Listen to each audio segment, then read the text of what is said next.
It's not every day that you hear about a 14-year-old publishing their own song, but Avery Smith, an 8th grader here at WSMS, worked hard on writing and singing her song called Gone. It's a love story about two people and they're fighting and there's just a lot of problems and things are going downhill. Avery has had some past experience with singing, including musical theater. I've been singing for 4 or maybe 6 years. It's been a long time. And I started doing musical theater when I was in 4th grade.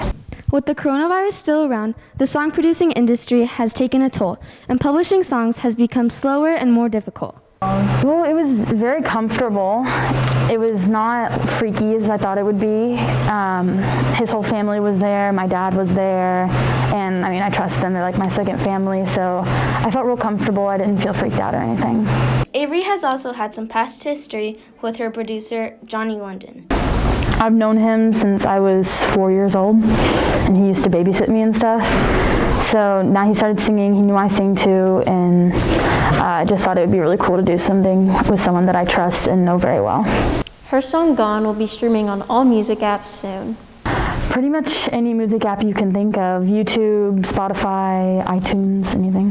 Show me a way out your heart and tell me how much that it hurts. Promise me to keep all your words. For WSMS News, this is Dominique Iannarelli, KEIRA Bowling, Elizabeth Sanchez, and Maya Perkins reporting.